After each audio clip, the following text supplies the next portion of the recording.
ایک یہ بیانیہ ہے کہ بغض تو آل بیت کا ہر طرح کا یقیناً نقصان دہ ہے، تھوڑا سا بھی ہو. باقی لوگ کہتے ہیں محبت تو اچھی چیز ہے، جتنی بھی ہو، محبت جتنی بھی ہو. اور وہ برملا کہتے ہیں ہم نے پیار کرنا ہے مولا علی رضی اللہ تعالیٰ عنہ سے. یہ کتابیں یہ حوالے مت پیش کرو، ہم نہیں دیکھیں گے ان کو، ہمیں علی علی کرنے دو، ہم نے پیار کرنا ہے، پیار میں حدیں نہیں ہوتی. تو ہمارے آقا صلی اللہ علیہ وسلم کی ایک تقریر پیش کر کے میں اس بات کی وضاحت کرنا چاہتا ہوں کہ رسول اکرم صلی اللہ علیہ وسلم نے خصائص علی رضی اللہ تعالیٰ عنہ اپنی زبان سے بیان کیے، اور مولا علی رضی اللہ تعالیٰ عنہ نے پھر اس حدیث کو مجمع عام میں بیان کیا، اور مجمع عام میں بیان کر کے پھر اس سے اپنی ذات کے بارے میں لوگوں کا حکم بیان کیا. مشکات شریف میں 6102 نمبر حدیث ہے. مسند امام احمد کے اندر جلد نمبر 1 میں 160 صفحے پہ ہے. حضرت مولا علی رضی اللہ تعالیٰ عنہ خود روایت کرتے ہیں، مولا علی کی شان میں سرکار کا فرمان اور مولا علی کی روایت. رسول پاک صلی اللہ علیہ وسلم نے فرمایا فی کا مثل من عیسیٰ، اے علی تمہارے اندر ایک جھلک حضرت عیسیٰ علیہ السلام والی ہے. یہ سرکار کی آنکھ قیامت تک کے حالات دیکھ رہی تھی، یہ ختم نبوت کے خطبات میں بھی شامل ہے. فی کا مثل من عیسیٰ، تمہارے اندر ایک وصف حضرت عیسیٰ علیہ السلام والا ہے. وہ کس طرح؟ فرمایا ان کے بارے میں لوگ 3 دھڑے بنے، 2 جہنم میں گئے، ایک جنت میں گیا.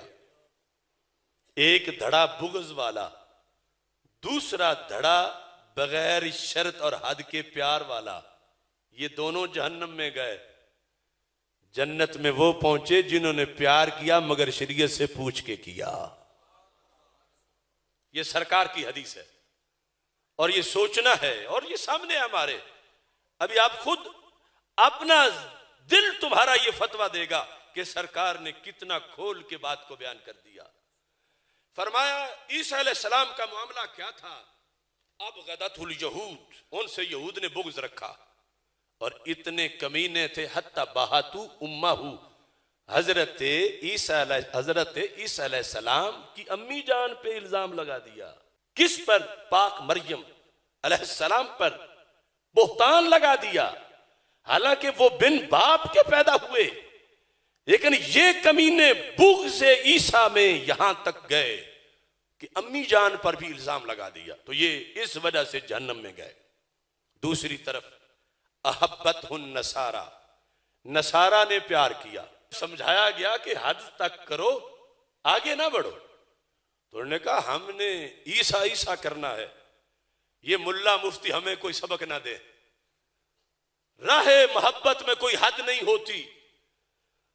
ارے پیار والا شعبہ اگرچہ نبی کے پیار والا ہو، شریعت کی حد پھلانگے تو آگے جہنم ہے. ولی کا پیار تو ہے ہی نیچے. تو میرے آقا صلی اللہ علیہ وسلم فرماتے ہیں احبتہ النصارى، یہ ہے پیار والا ٹولہ مگر غیر شرعی پیار. احبتہ النصارى، نصارہ نے پیار کیا. حتی انزلوہ بالمنزلۃ التی لیست لہ، انہیں وہ مانا جو رب نے بنائی نہیں تھا ان کو. عیسیٰ کو اللہ کہا، عیسیٰ علیہ السلام کو ابن اللہ کہا. انہیں کہا گیا رکو بریک لگاؤ، پیار پوچھ کے کرو. انہوں نے کہا نہیں پوچھیں گے، پیار میں کیا، پیار جتنا کریں. تو سرکار نے فرمایا عیسیٰ علیہ السلام کے بارے میں یہ جو بریک لگائے بغیر پیار کر رہے تھے، جنہوں نے شریعت کی حد نہیں دیکھی، یہ بھی جہنم میں گئے. بغض والے بھی جہنم میں گئے، اور بچے وہ جن کے دل میں بغض نہیں تھا اور عیسیٰ علیہ السلام سے پیار وہ کیا جو شریعت نے کہا. اب دیکھو سرکار کی غیب کی خبر.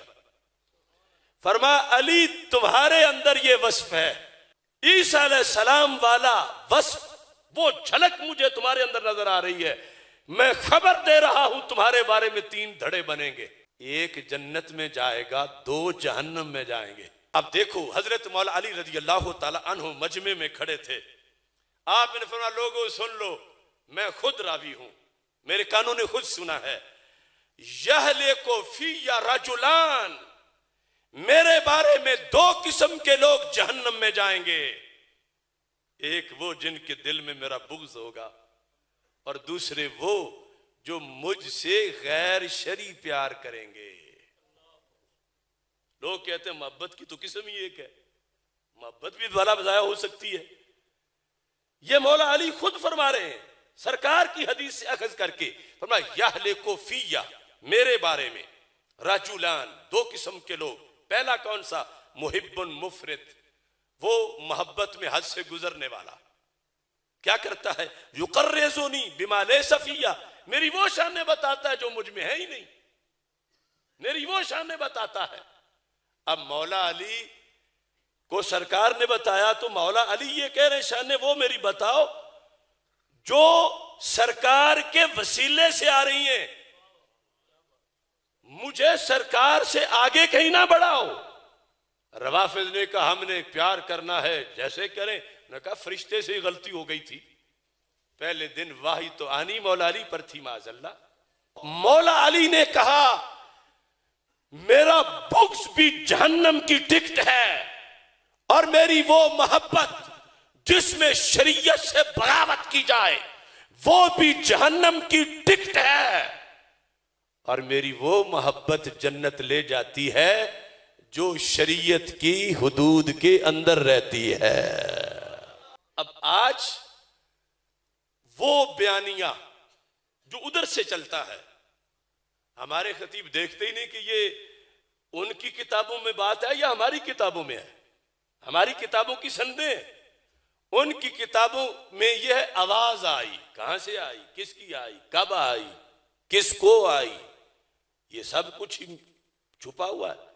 اور ان کو کیا ہے کہ مجمع کس پہ پیسے پھینکتا ہے، مجمع واہ واہ کیسے کرتا ہے، اب یہ معیار بنایا ہوا ہے کچھ خطیبوں نے اور کچھ نقیبوں نے اور کچھ نعت خانوں نے، قرآن کا دھیان ہی نہیں، اور یہ پتہ ہی نہیں کہ کس لفظ کو بولنے سے شریعت منع کر رہی ہے۔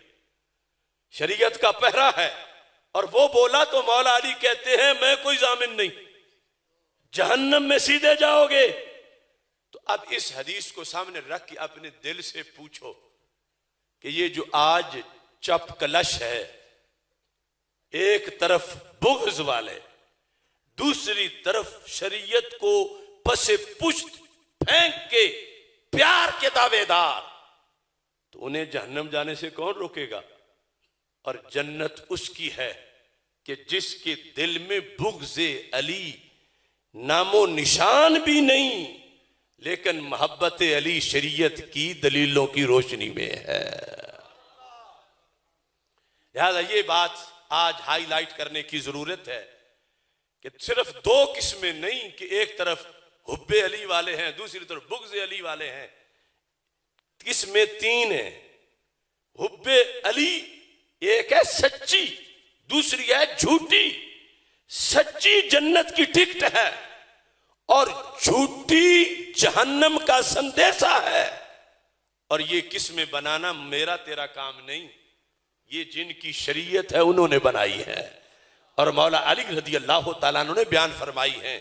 اور یہ پرسنالٹی تھی حضرت علی رضی اللہ تعالیٰ عنہ کی کہ مقبولیت بھی حد درجے کی ہونی تھی، اور پھر بغض بھی لوگوں نے حد درجے کا کرنا تھا۔ تو میرے آقا علیہ السلام نے فرمایا کہ علی دھیان رکھنا ہے، اور کام ان کے زمانے میں ہی شروع ہو گیا، ہماری کتابوں میں بھی ہے، روافظ کی کتابوں میں بھی ہے کہ کچھ لوگوں نے کہا علی اللہ ہے معاذ اللہ۔ تو حضرت مولا علی بھی زندہ تھے، آپ نے فرمایا پکڑ کے لاؤ ان کو کمینوں کو، میں اللہ کا بندہ ہوں اور میرے نبی بھی اللہ کے بندے ہیں، یہ مجھے اللہ کہہ رہے ہیں۔ انہوں نے کہا ہم پیار میں کہہ رہے ہیں، تو آپ نے فرمایا اللہ تو کہا ہے، اگرچہ پیار میں کہا، مجھے اللہ کہا ہے، پھر آگ جلاؤ اور آگ میں ان کو پھینکو۔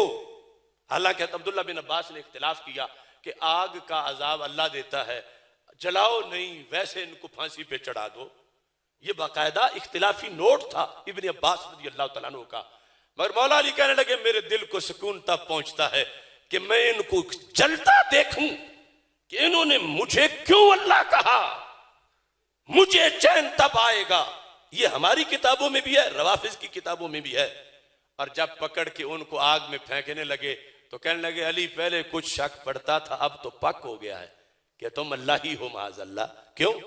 وما يعذب بالنار الا رب النار، آگ کا عذاب اللہ ہی دیتا ہے، یہ جو تم ہمیں آگ میں گرانے لگے ہو تو یہ دلیل ہے کہ تم اللہ معاذ اللہ۔ تو یہ صورتحال تھی۔ اب آج معاشرے کے اندر اس بات کے اظہار کی ضرورت فرض کے درجے تک ہے کہ صرف وہ روافظ کس چیز کو محبت کہہ رہے ہیں، دوڑ لگاؤ، اپنے گھر تم بھی وہ کرو، اپنے جلسوں میں تم بھی وہ کرو، اپنے لباس میں تم بھی وہ کرو، اپنے خطابت میں، اپنے آستانے پر تم بھی وہ کرو۔ یہ دوڑ اس حدیث کے مقابلے میں مردود ہے۔ وہ کرو جو رسول پاک صلی اللہ علیہ وسلم نے فرمایا ہے۔ جو ڈوم، جو مراسی وہ تمہارے سٹیج پہ چڑھ کے تمہارے دین کی ترجمانی کرے، وہ اس پہ اگلا شعر پڑے گا بڑے سوچ سے پھر ہر جگہ کہ مجمع نے اش اش کر کے واہ واہ کر کے داد دی، اور مجمع سے پوچھو کیا تمہارے پاس جسٹیفیکیشن ہے؟ تم ابو حنیفہ ہو بیٹھے ہوئے، تم نے تصدیق کیوں نہیں؟ وہ کہتا ہے صحیح تھا تبھی تو پڑھ رہا تھا۔ مجمع کہتا ہے ذمہ دار ہے تو پڑھ رہا ہے نا، وہ کہتا ہے مجمع نے سب سبحان اللہ کہے ٹھیک ہے تو پھر ہی سبحان اللہ کہا ہے۔ اب حق درمیان میں سے کدھر ہے؟ حق کا ذمہ دار کون ہے؟ تو ابھی دور تابعین تھا، تو انہوں نے کہا ہم ہر کسی کی تقریر نہیں سنتے، ہم ہر کسی سے سبق نہیں پڑھتے، ہم ہر کسی کو محراب پہ نہیں بٹھاتے، ہم ہر کسی کو ممبر پہ نہیں بٹھاتے، ہم ہر کسی کو جمعے کے لیے تقریر نہیں بول کرنے دیتے۔ فَيُنْظَرُ إِلَىٰ أَهْلِ السُّنَّةِ فَيُؤْخَذُ حَدِيثُهُمْ، ہم اہل سنت دیکھتے ہیں، سند چیک کرتے ہیں، پھر حدیث لیتے ہیں۔ عزت آقا پہ دیتے ہیں جو پہرا ہردم، جن کے ہونٹوں پہ ہے لبیک کا نعرہ ہردم، عزت